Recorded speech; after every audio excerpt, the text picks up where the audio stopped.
Bonjour à tous, j'espère que vous avez la forme. Nouveau sujet aujourd'hui, très court mais intéressant. Vous savez, si vous me connaissez, j'adore parler, souvent pour rien, et surtout j'adore réfléchir sur la vision de certaines choses dans Star Wars. Et aujourd'hui, je voulais vraiment revenir sur un sujet intéressant pour certains et inintéressant pour d'autres bien sûr. Pourquoi les Jedi de la République n'aiment pas les prophéties et surtout n'y croient pas réellement. Durant la saga des films Star Wars, on a pu assister à différents types d'utilisateurs de la Force du côté lumineux, mais surtout à différents Jedi, notamment ceux de la République galactique avec le fameux Haut Conseil Jedi. Mais surtout, durant la saga, une prophétie a été au centre de tout, et pourtant, cette dernière a toujours été mal interprétée dans le lore et peut-être même hors lore. Mais surtout, pourquoi des Jedi aussi sages que le Haut Conseil Jedi n'a jamais réellement cru à ces prophéties? Surtout que ces prophéties à la base, eh bien, elles proviennent des Jedi eux-mêmes. Même Yoda, qui est le maître Jedi le plus vieux du Haut Conseil, n'y croyait pas forcément plus que ça. Il avait des doutes. On le sait tous, lorsque Qui-Gon a présenté Anakin au Conseil en le décrivant comme l'élu, tout le Conseil n'était pas aussi sûr que Qui-Gon Jinn sur ce sujet, notamment Mace Windu et Yoda, qui n'étaient pas trop fans de cette histoire autour des prophéties. Il faut savoir un truc très important qui répond d'ailleurs en plus un peu à cette question. À l'époque où Yoda était sûrement encore très jeune ou même tout simplement pas encore né, c'est dur à croire je sais, il y avait ce qu'on appelait les mystiques Jedi. Et la particularité de ces Jedi, c'est qu'ils pouvaient, selon eux bien sûr, recevoir des visions de la Force. Et via leurs connaissances et les visions qu'ils recevaient, ces mystiques ont commencé à mettre en place plusieurs prophéties autour des Jedi et de la Force pour lire ensuite le futur. C'est eux notamment qui ont inventé la fameuse prophétie de l'élu. Un élu viendra, né d'aucun père, et par lui, l'équilibre ultime de la Force sera rétabli. Ça on connaît. D'ailleurs, les mystiques avaient créé une autre prophétie, il faut savoir qu'il y en a eu plusieurs. Et le truc, c'est que cette prophétie est assez troublante et intéressante. Je vous la lis. Celle qui naîtra dans les ténèbres donnera naissance aux ténèbres. Une prophétie qui me fait penser et qui pourrait décrire la naissance de Leia en étant la fille de Vador, donc naîtra dans les ténèbres, et Leia, des années plus tard, donnera naissance à Ben Solo, qui deviendra Kylo Ren, ce qui correspond bien à la prophétie. Celle qui naîtra dans les ténèbres, donc Leia, donnera naissance aux ténèbres, donc Ben. C'est assez troublant quand même, surtout quand on sait que cette prophétie date de plusieurs générations en arrière. Bref, malgré leur statut de Jedi mystique, ces derniers étaient souvent critiqués par d'autres Jedi, notamment les Jedi de la République galactique, parce que selon eux, le fait de vouloir absolument voir le futur et l'anticiper avec des visions et des prophéties était l'un des chemins qui pouvait mener au côté obscur. Voilà pourquoi, selon les Jedi et surtout Yoda, il ne faut pas se fier aux visions et surtout, voilà pourquoi Mace Windu et encore Yoda n'étaient pas totalement confiants comme Qui-Gon au sujet des prophéties et de la prophétie de l'élu. Il faut savoir que Qui-Gon, lui, était passionné par les prophéties comme son maître l'était avant lui, le comte Dooku.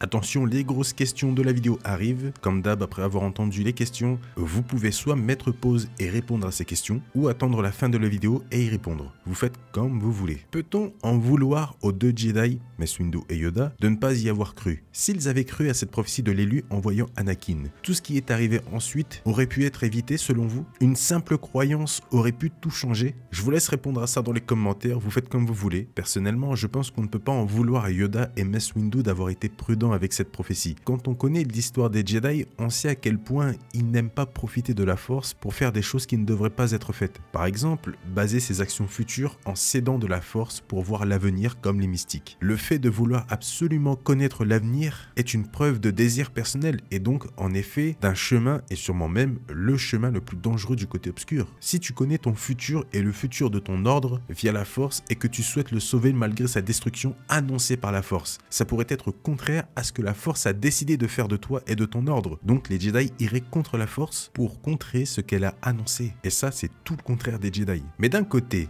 n'est-ce pas une erreur de ne pas croire ces visions qui sont pourtant envoyées par la Force? Si Yoda avait écouté son esprit, son cœur, son instinct et surtout la Force, il aurait pu stopper Anakin dès son entrée dans l'ordre. Souvenez-vous dans l'épisode 1, Yoda dit, et d'ailleurs il est très contrarié à ce moment-là, c'est peut-être même la première fois qu'on le voit comme ça, il dit bien à Obi-Wan, le titre de chevalier Jedi, le conseil te confère, mais que tu prennes avec toi cet enfant comme disciple padawan, pas d'accord je ne suis.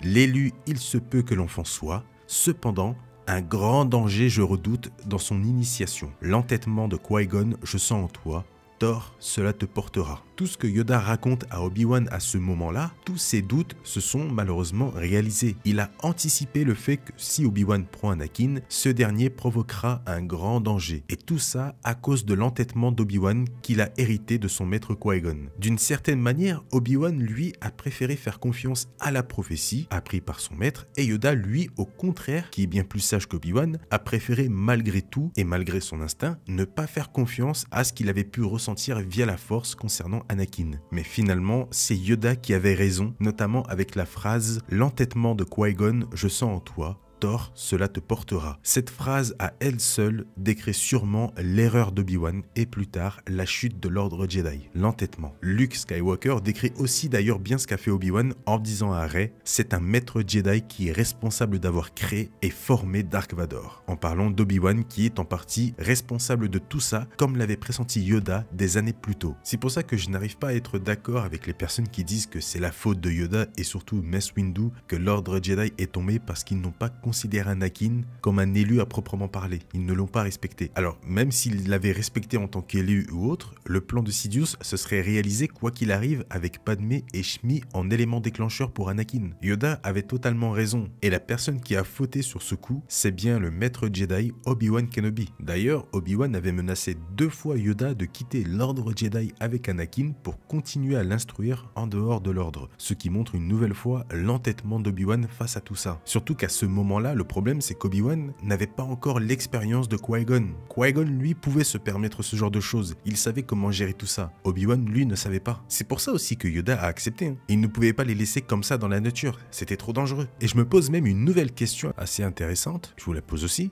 Obi-Wan croyait-il réellement à la prophétie de l'élu pour avoir un entêtement pareil pour instruire Anakin, ou il ne voulait juste pas décevoir la dernière parole de son maître Qui-Gon? À vous de répondre une nouvelle fois dans les commentaires. Tout ça pour dire que ce n'est pas exclusivement la faute du Conseil Jedi et leur façon de traiter Anakin. Mais d'un côté, si Obi-Wan n'avait pas été aussi entêté, Sidious lui aurait sûrement réussi à pervertir Anakin plus facilement sans la protection d'Obi-Wan et de l'ordre Jedi. Anakin aurait pu ne pas avoir de relation avec Padmé en sachant qu'il n'avait pas été accepté dans l'ordre Jedi, et donc plus tard, pas de Luke, pas de Leia.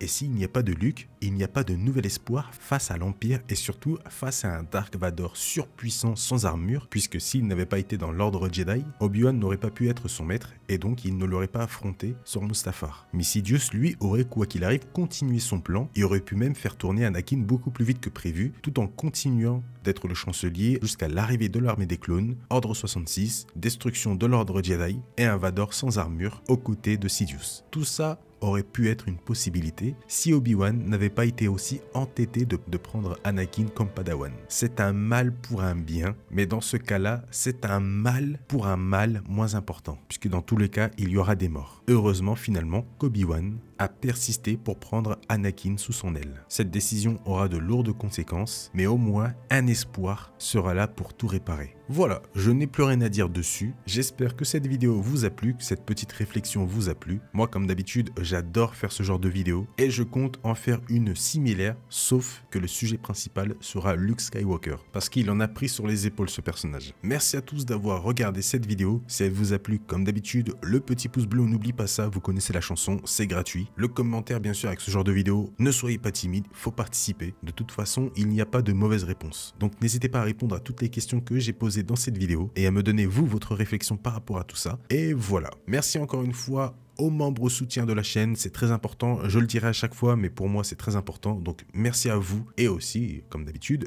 merci à tous d'avoir regardé cette vidéo une nouvelle fois. Je vous souhaite une très bonne journée ou une très bonne soirée, prenez soin de vous et à la prochaine.